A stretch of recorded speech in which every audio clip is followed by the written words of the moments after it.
This is Michael Petrasso of York United, and you listen to Vibe 105. Vibe Talks. Vibe Talks. More than just music. Hey everybody, this is Giancarlo Aulino reporting for Vibe 105 with a Sports VIBEtalks segment where we're going to be talking about everything soccer related. Happy to be joined by my guest here. He's representing York United FC, local club here. He's Michael Petrasso. How you doing, Michael? I'm doing good, thanks. Happy to be here on the show. Yeah, and Michael, just going to start with this because you're in the bubble there right now. The CPL season kicked off there in Winnipeg. They had all the teams housed over there. So what's the experience been like so far? It's been pretty good. We've had we've got put into the hotel maybe about 3 weeks ago. And, it's been good team bonding, obviously, because we've had to have every meal together and, we have roommates. So, it's been good. And obviously we start off the season quite well. We only had, I think, maybe 1 or 2 weeks of preseason, which is very rare for a professional club, obviously, due to the COVID restrictions. And, we've ended up getting 5 points, and we got a win over, right now, the lead leaders. So I think, I think the vibe is good. The atmosphere is good. And obviously 3 weeks into the bubble is getting kind of stressful, but, we're still going strong. So. And like you mentioned there, like just the training camp, the preseason was really short with all these restrictions. What effect does that have on a player like yourself? Because especially York United, a lot of young players come together. So did it take a lot more time to get readjusted to get your mind frame back into the game? I think it made it like a little bit, how do I say it? Like a little bit, like it was tougher to adapt. And like, obviously we had a brand new team this year, a lot of young players. And I just feel like, 1 week, 2 weeks of preseason, it takes time to gel. And fitness-wise, I think we're kind of lucky that we have such a young group, because I think if you have a lot of older players, and you can see it now taking a toll on some of us older guys in the bubble, that like if you train 1 week and then you go into 5 games within 12 days, like you could see like, the injuries and the wear and tear on your body kicks in. But we have a lot of 19-year-old, 20-year-olds, and I feel like they can run forever.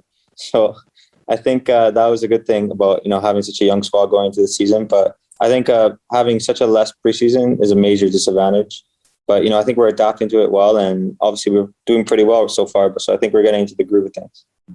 Yeah, especially last year, like in that Island Games tournament, you guys were in PEI, another bubble type scenario. So when you're in that environment, there's no fans. Like I know a lot of players, athletes in other sports, they take it differently. Some react to it differently. How have you reacted to playing in front of no fans? I feel like playing in front of fans gives you that boost.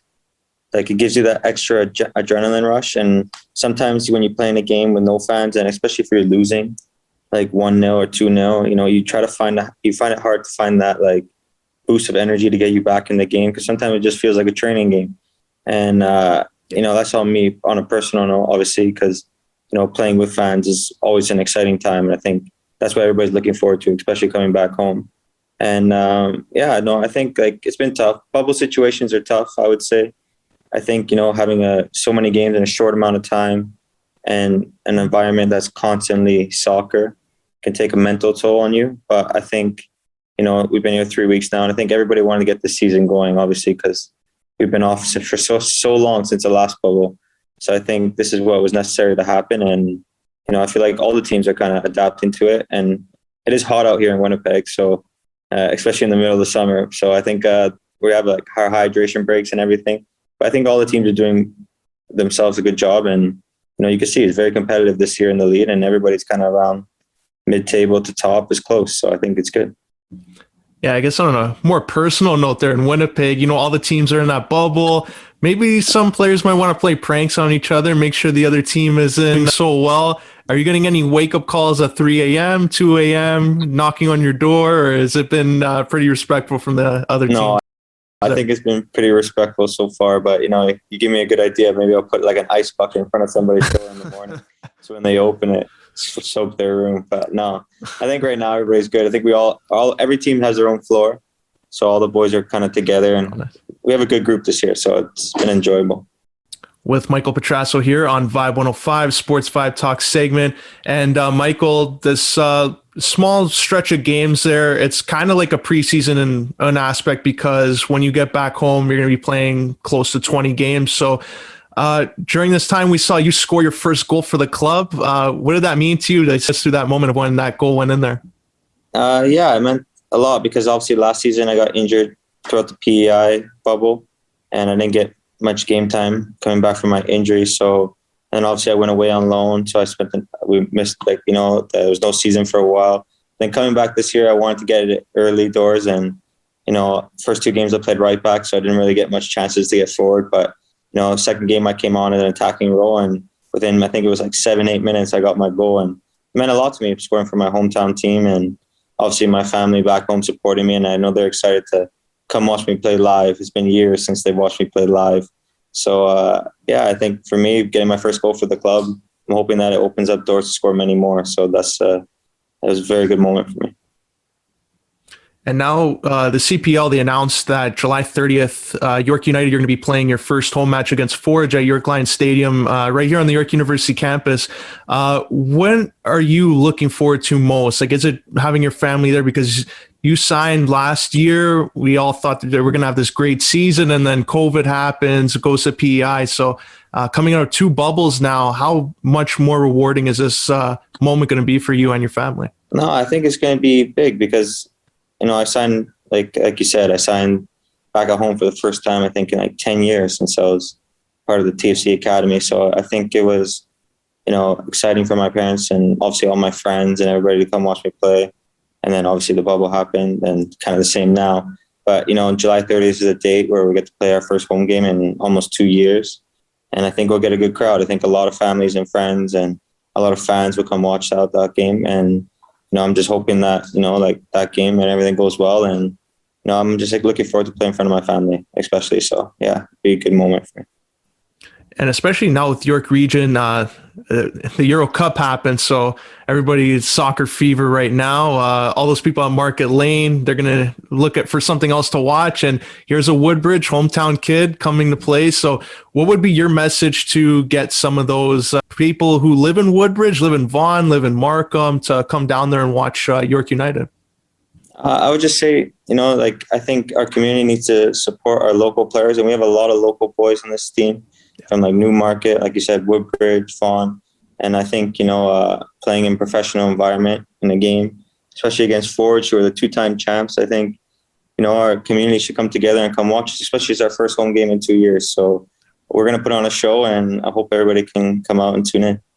Yeah, I agree with you there. I couldn't have said that any better. And especially now, like York Region CPL, a lot of people are seeing now Ottawa come into the league. So 3 Ontario teams. What would you say the quality of play has been like in the CPL? Because you started off, you were in Valor, and then you made the move to York United, York 9 at the time. So what would you say the quality of play is like for maybe somebody who's not familiar with the league?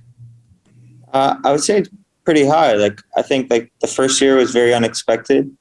Obviously, it was the first time a Canadian league in a long time. And I think, that was a very high level. And then obviously COVID kind of hit and, it took a lot of time. A lot of kids missed, a year and a half, 2 years of playing, especially the young ones, that didn't get much minutes in the bubble. And then they have to come out this season again and make sure they're ready. And I think you see the level of goals that have been scored in this bubble in the last 5 games. We've scored some probably goals of the season have already happened in already 5 games. So I think, I think the adrenaline of like not being able to play for so long, you see like the level, everybody wants to play at their best. And I think that's what's bringing the level up this year. And like you said, if you want to come watch some banging goals, come watch the CPL. That's what everybody's saying at the moment. So. Definitely. With Michael Petrasso here on Vibe 105 Sports VIBEtalks segment. And Michael, you touched on it earlier, your season, before the season started, you went on loan there to Barnet, played in England. You started off earlier on in your career. You were a teenager when you went there at the time. QPR signed you over there. So what did you take away from that experience the first time that helped you be successful in your second loan there? Well, obviously I moved to England when I was like 16 and I stayed there for about 8 years. So, I knew what the lifestyle was like and how the football is. And, it's very competitive out there with the relegation and promotion. And obviously going into Barnet this year, we were in a relegation battle for most of the season till, COVID kind of restricted relegation. So it was intense, and obviously being through it before with other teams on previous loans, like you knew to adapt to it. And no, I just had a good year. I got to play games. I got to play 31 games, which a lot of the boys were off. I was obviously competing, and I enjoyed it. I'm back in London where I lived for like almost 7-8 years. I got to see old friends and family that I've missed. So I think overall it was a great experience for me. And obviously I had a really good loan spell, scoring 10 goals, and that just built my confidence. And now I'm just hoping that I can maintain that and keep that going. So. Yeah, and during your time there, a lot of nicknames have been coming up. The Canadian Messi, the Canadian Kaká. What's a nickname, I guess, that you want to stick with? So when people collectively go to the game, they know, okay, that's Michael Petrasso. This is his nickname. What would you say that one would be? Oh, I'm not too sure. No, I think those nicknames came up because, like you said, like there's not many Canadians that go play in England, I would say, especially Barnet. I don't know if there was a Canadian, or maybe a long time ago, that played for them. So obviously when an English person sees a Canadian scoring goals, they just go, oh, the Canadian King, the Canadian cat, they make jokes. And York have kind of took that on. So no, I would Canadian Messi and stuff like that's a big shout for me. So I think I'll stick with the Canadian King, as I think it's more my level. But no, I think those nicknames are all fun in games, and I appreciate them, especially when they're called out by teams and stuff like that. That's good too, because and also your loan, I think it opens the door for a lot of other players, because now you're in a position where you're seeing some young kids come over from Europe into York United. So what's advice you give to some of your new teammates who are doing the opposite of what you did? They're coming from Europe into the CPL. I just think when you go into a new team, you need to work hard. And I kind of like the way I look at it is like respect is kind of earned. You know what I mean? Like you don't want to walk. I've never walked into a new team and been the center of attention and not talked, but like be loud and everything like that. I think people appreciate you more when you come into a team and you work hard, you do the right things. You're not late to any meetings or appointments with the trainers or anything like that. You kind of do your job to your best, and then you make friends that way. And you gradually grow into the team. Where if you come in and you're late to stuff and you already have bad attitude, they give a rub, like a bad vibe towards the team. So I think, especially as a young player going into a team, I think those are the roles. And honestly, every kid that has come into York United this year has been great. I don't think we have any problems with attitude, whether players are playing or not playing. Everybody's on the bench getting up when we score, or shouting at each other to, get the job done, hold on. I think we have a good spirit this year. And I think that's what's going to help us go throughout the season, especially being a young group with only a little bit of experience. So I think that will help us get through. Yeah. And as a season also, like York United is in an interesting situation or interesting position in the market there, because all these surrounding clubs, Kleinburg, Woodbridge, Markham, Newmarket, like some of the young players, they already familiarize themselves with Toronto FC as being that market, that team for the area. So what do you think the players on your team right now, or maybe players in the youth level, need to do to help bring more local attention to York United? I think, like, obviously TFC is huge, so it's hard to compete with Toronto FC, I think, as a club. But you got to look at it in a way where, like, you look at the young players in our team, like Lowell Wright, 17 years old, starting every game for us. Gives him a lot of attention from other clubs. I've heard already that many of clubs are interested in him. Obviously, playing professional soccer at 17 years old, being his age and how well he's doing. And, sometimes going to TFC academies, which are still good. I would never talk down about that. My brother's in the academy working his way up. So I think just creates two pathways. You know what I mean? Like if you can't get into TFC, I've seen players come from the academy, like Jordan Faria, Tyreek, Aja. They were in the academy and then things didn't work out the way they wanted to. And now they're here, still giving them a second chance to, develop, still be a professional, and hopefully one day get sold or pushed on to one of the top levels in Europe or back into the MLS. And I think York, the CPL now provides that opportunity where you can have two pathways. You can go into Toronto FC Academy, or maybe one day York United will have an academy. Like it's only 3 years into the league, you know what I mean? Like you never know in 10 years where the CPL can be. So I think having a CPL league just gives more pathways for Canadian players not to get lost and get stranded, and then ending up being like, I had all this talent, just had nowhere to go, but now there actually is places you can go and show yourself. So I think that is the good thing about York United. Yeah, I agree. You brought a great point there because like when you were coming up, there wasn't a CPL at the time. So once you reach a certain age, it becomes harder. And if you're not part of the academy system here, Toronto FC, then some players get lost in the shuffle. So I agree with you there. It's great that there's a CPL team in the area, strives like some of these players to move up. But we're going to just shift gears a little bit and talk about Euro Cup, because I saw a video of Pacific players celebrating in their room when Italy won. So if you can give our listeners an idea what you were doing when that was all happening, what was happening with the York United players, did everybody kind of go for England, Italy? Like, give us your take of what happened.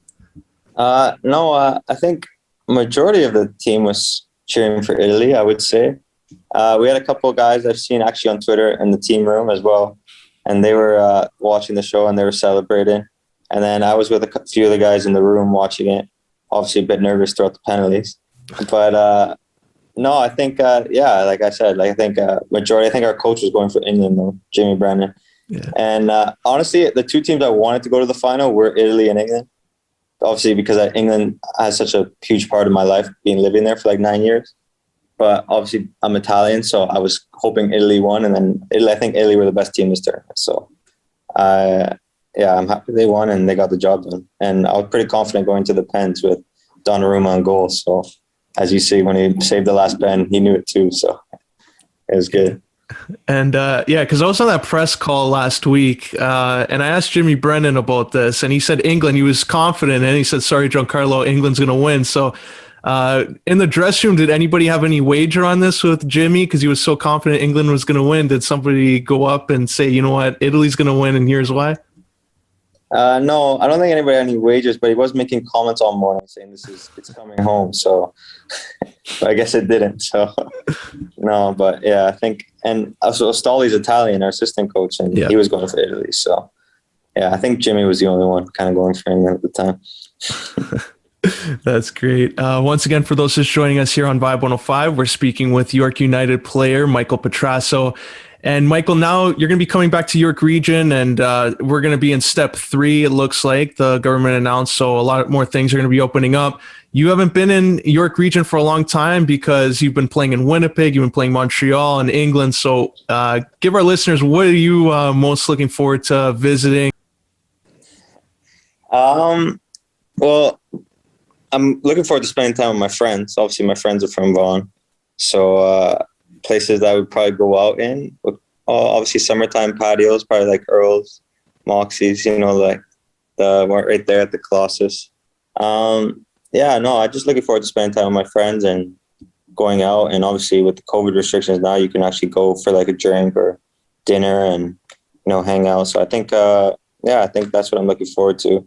And I know my friends are looking forward to because they keep messaging me asking when I'm coming home. So, so I think it'll be exciting once I get home and things open up. So maybe you'll take a picture. You can get a picture with the Canadian King, Canadian Messi over there. But Michael, before we wrap up here and let you go, how can our listeners follow you on social media? You can follow me on Instagram, Petrasso20, and Twitter, Petrasso20. Pretty simple. If you want to tune in to my career. So we appreciate it. That's great. Highly recommend that follow. Michael, I'd like to thank you for sharing your time and coming on here on Vibe 105 to talk all things CPL with me, and I wish you all the best. No problem. Thanks for having me. And now back to your Vibe 105.